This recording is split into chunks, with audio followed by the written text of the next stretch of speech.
Eu estou falando agora, sei disso, com pastores da graça de outras denominações, com obreiros, com diáconos, com presbíteros, com membros, pessoas que estão há muito tempo frequentando uma igreja, uma denominação, pessoas também que estão começando agora a trilhar esse caminho glorioso da fé bíblica, da fé evangélica, e outras pessoas que, quem sabe, estão se deparando pela primeira vez com a minha pessoa, com esse programa, com esse quadro, as palavras de Jesus. E a todos vocês, eu tenho uma pergunta antes da minha fala aqui, da minha pregação. E a minha pergunta é: qual é a sua prioridade? Qual tem sido a prioridade da sua vida? É muito fácil fazer a distinção, é muito fácil chegar ao diagnóstico certo. A resposta dessa pergunta, basta ver ao que você tem mais se dedicado. Se você fizer uma análise, um exame simples do que você se dedica, ao que você se dedica, quanto tempo você oferece a alguma coisa, ali está a sua prioridade. Alguns, com sinceridade, farão esse autoexame e vão chegar a conclusões péssimas. Por exemplo, tem gente que vai chegar à conclusão que a grande prioridade da vida é a vaidade. Por quê? Porque olha quanto tempo você gasta assistindo televisão, vendo série, em streaming, assistindo vídeos de bobeira, de bobagem no celular, ou navegando pelas redes sociais, mexericando a vida alheia. Você vai chegar à conclusão que a sua prioridade é a vaidade dessa vida. Outros, um pouquinho mais nobres, digamos assim, mas também vão chegar à conclusão de que a prioridade é o trabalho, é conquistar, é possuir as coisas, chegar em postos mais altos, em lugares mais altos, é até no ministério. Outro dia eu falei com um grande pastor do Brasil, não vou dizer qual a denominação, conversa assim, de gabinete, estávamos sentados no escritório e ele me disse que a ambição dele é ser o maior dentro da denominação. Ele falou isso para mim, falou: não, eu estou trabalhando porque eu quero ser o maior pastor, o presidente da minha denominação.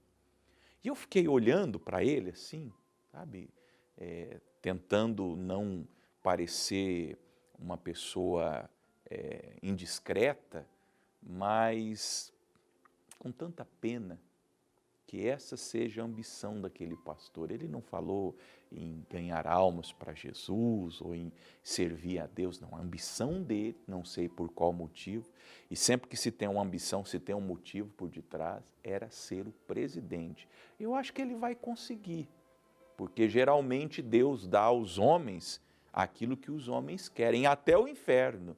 Deus sempre concede o que os homens querem, até aquilo que é pior. Então é possível que ele consiga, mas não é essa a prioridade da vida. Qual seria a prioridade da vida?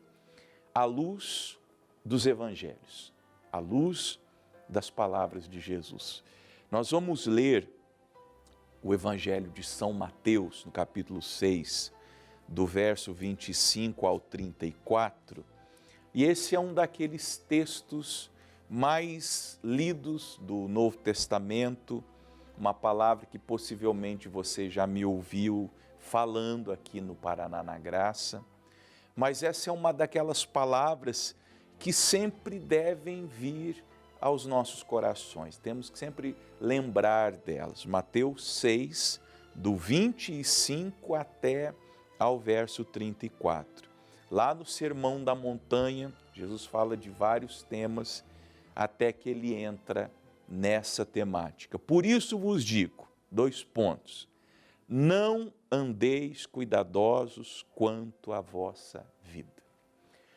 Tudo que nós abraçamos na vida como ambição, como alvo, como objetivo, afora do reino de Deus, que é o principal, eu vou mostrar já, invariavelmente vai nos trazer inquietação, cuidado e ansiedade.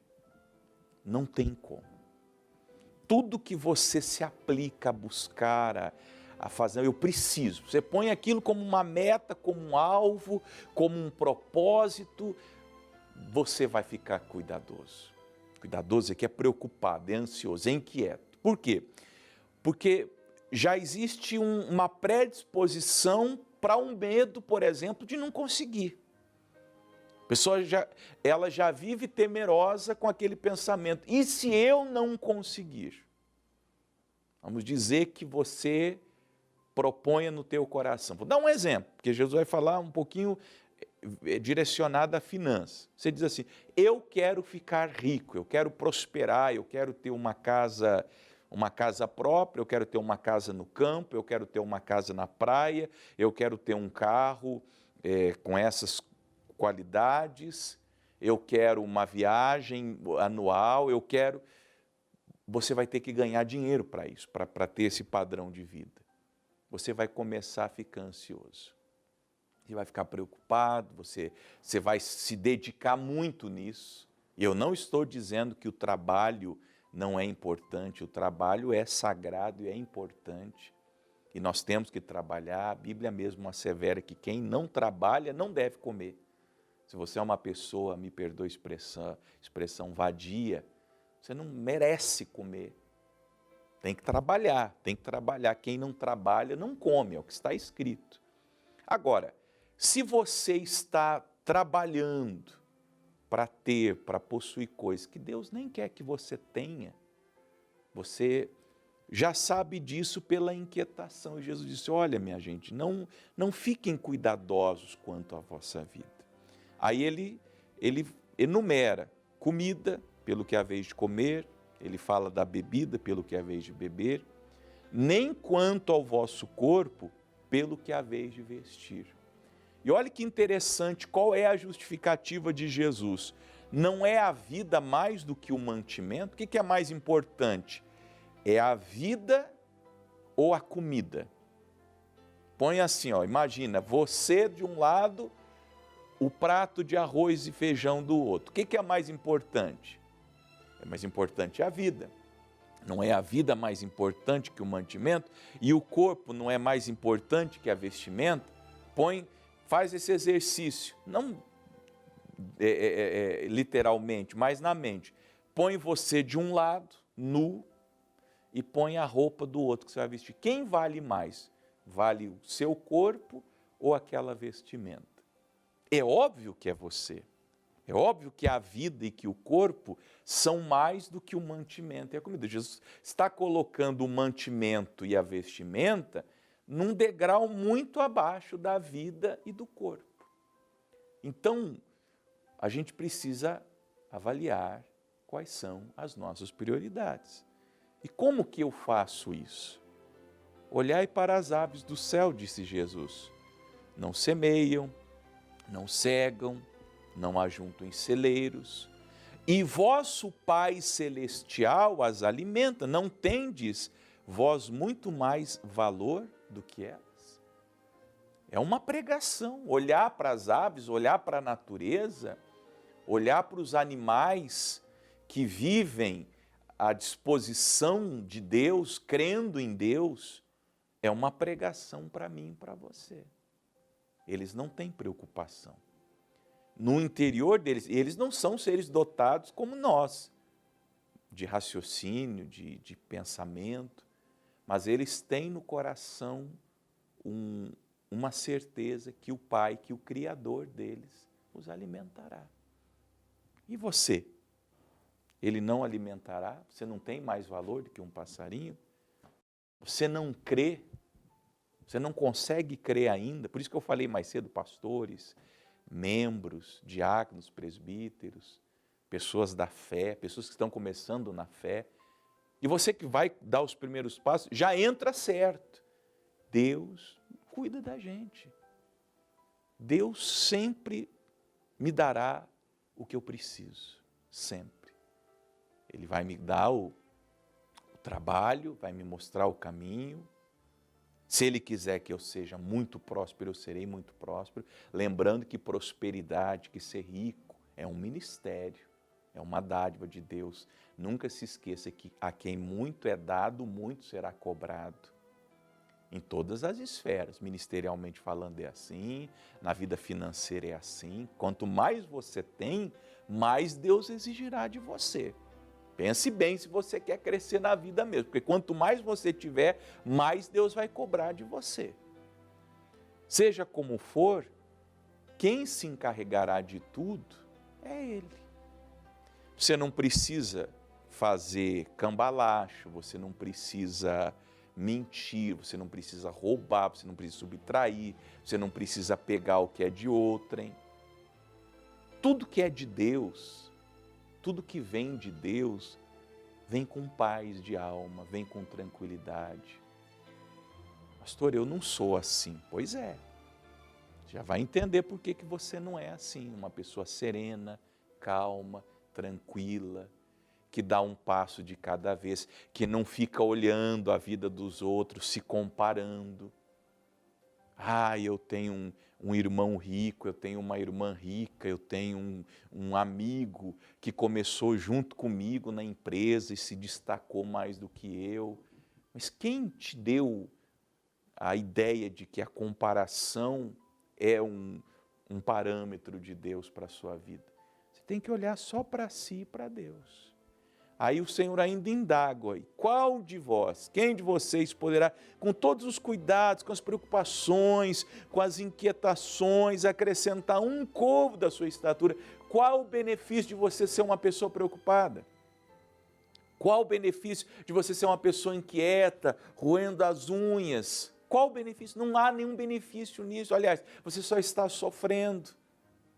Faça exames de sangue para você ver, deve estar tudo alterado no seu sangue, glicemia, ferro.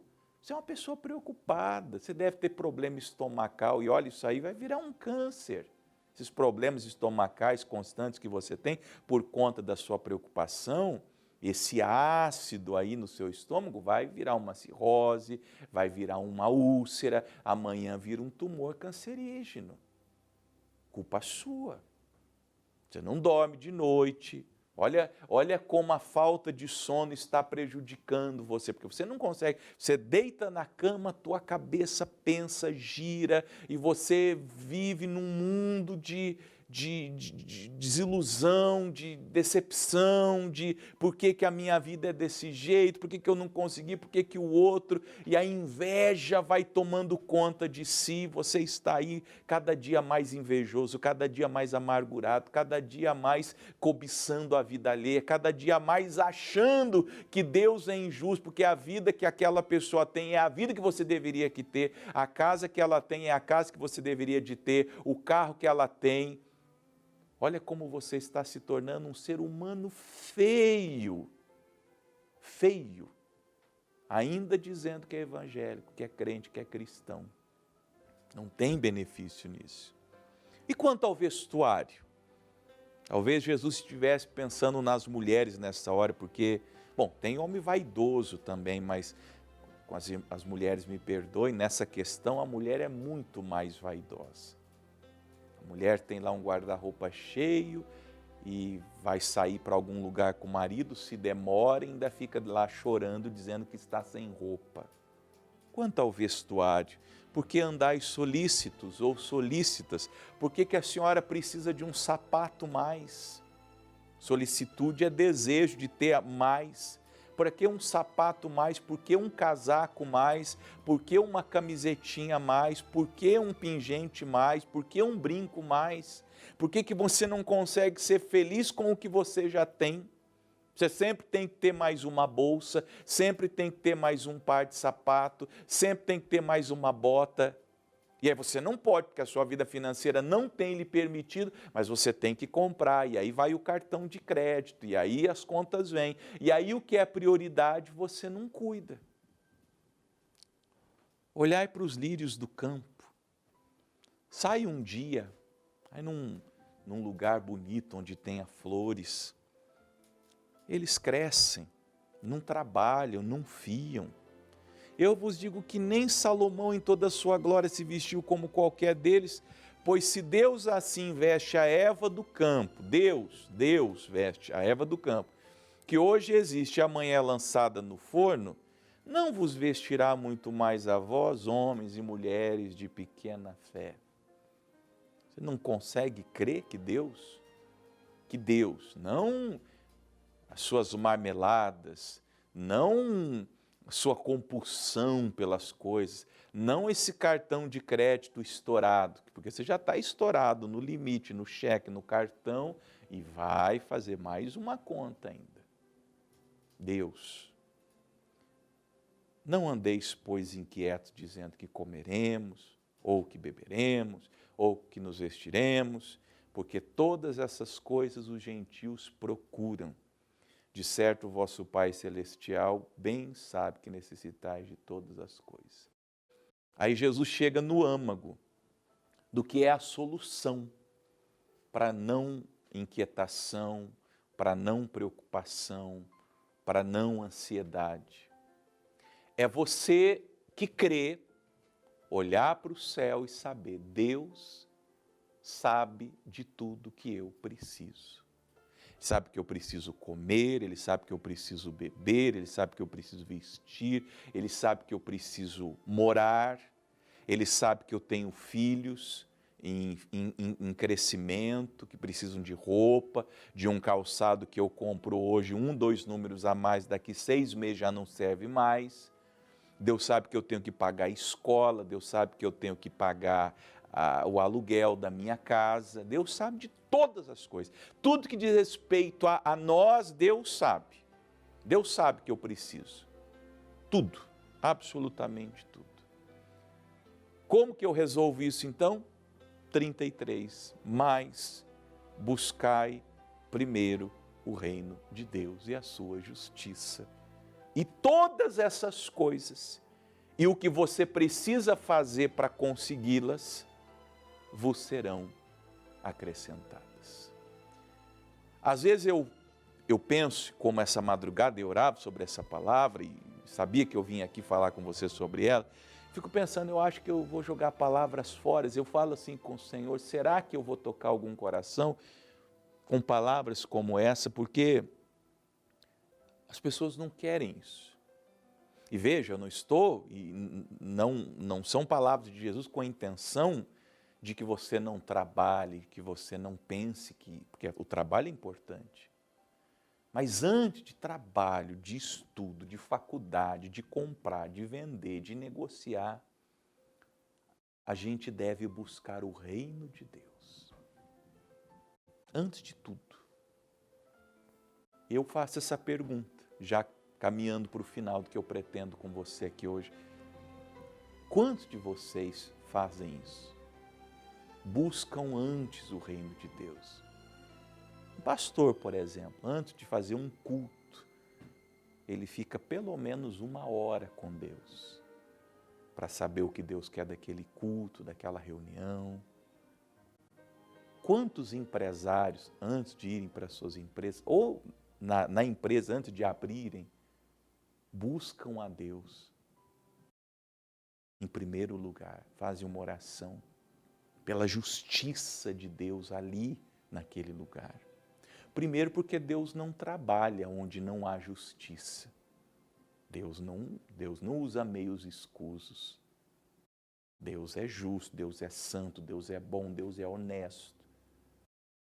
Você entende que trazer o reino de Deus para a sua vida é trazer tudo que é bom, justo, honesto, reto. Se tem qualquer coisa de falcatrua na sua vida, Deus está fora disso. Agora, se você busca dentro do seu lar, dentro da sua empresa, dentro do seu trabalho, dentro do seu ganha-pão, vou falar, sou um pregador, você tem um comércio, você vende bebida alcoólica e cigarro aí, esquece. Esquece, Deus não está nisso. Agora, se você buscar Deus e a justiça e implantar essa justiça na sua vida, em tudo, sabe? Tudo que é teu da sua vida, dizer assim, ó, aqui vai manifestar-se a justiça de Deus. Todas as outras coisas serão acrescentadas. Você não terá de se preocupar. Não haverá mais ansiedade, não haverá mais inquietação, não haverá mais preocupação. Tudo, absolutamente tudo, será acrescentado. Agora, busque o reino de Deus e a justiça. Em primeiro lugar, antes de tudo. Como se diz aí, as pessoas estão colocando os carros na frente dos bois. Ajusta tudo na sua vida e o resto Deus vai fazer. Amém?